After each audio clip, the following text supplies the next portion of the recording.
Έλα μωρέ τώρα, αφού οι μεγάλοι τα έχουν κάνει τα τσιμίτσι κότσι βαράντο ζουρνάκια, εμείς χορεύουμε. Εμείς θα φτιάξουμε τον κόσμο. Δεν πάνε να βγάλουν οι άλλοι το φίδι από την τρύπα. Ούχ αδερφέ.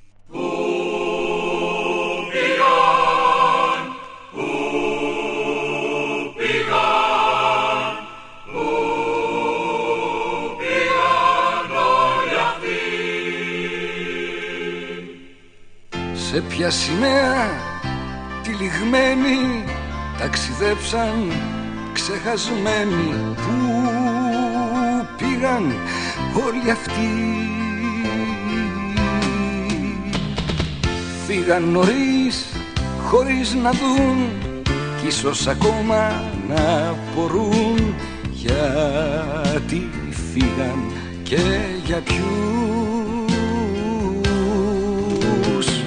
Ψάχνω μέσα στις πλατείες, σε πορείες και απεργίες και τους δίπλα μου ρωτώ.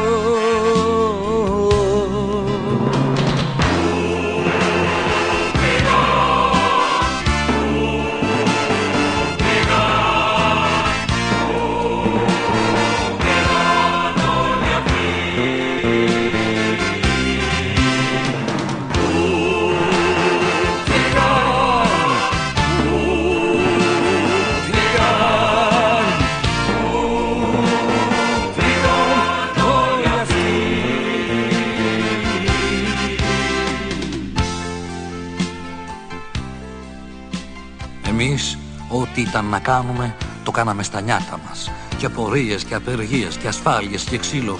Τι να κάνουμε δηλαδή τώρα? Να παρατήσουμε τις δουλειές μας και να βουτήξουμε τα φλάμπουρα? Πού είναι οι νέοι σήμερα? Φοβάμαι πως τζάμπα πήγαν οι αγώνες μας. Κοίτα, το Σαββάτο λέμε να κάνουμε ένα μπάρμπεκιου στην πισίνα. Φέρα και το Μιχάλη με την κιθαρίτσα του να τραγουδήσουμε και κανένα αντάρτικο.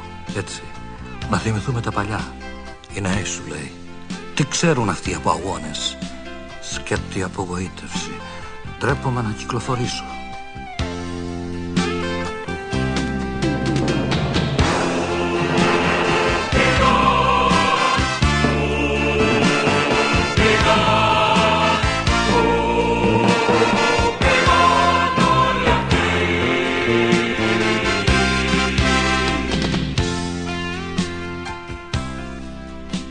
Τώρα για να τα λέμε και λίγο μεταξύ μας, δηλαδή τι να σου κάνει το κόμμα και λοιπά.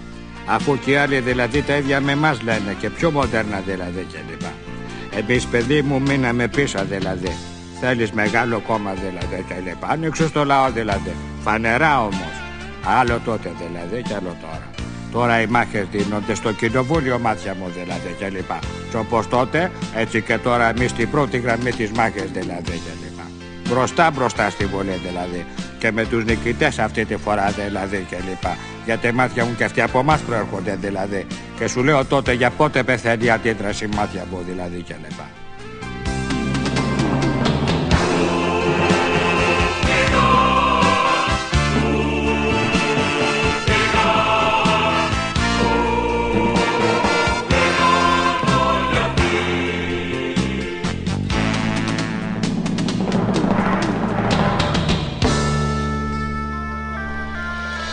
Νίκος Μπελογιάννης. Παρόν. Ηλέκτρα Αποστόλου. Παρούσα. Ναπολέων Σουκατζίδης. Παρόν. Γρηγόρης Λαμπράκης. Παρόν. Σωτήρης Πέτρουλας. Παρόν. Γιάννης Τσαρουχάς. Παρόν. Νικηφόρος Μανδυλαράς. Παρόν. Διομήδης Κομνηνός. Παρόν.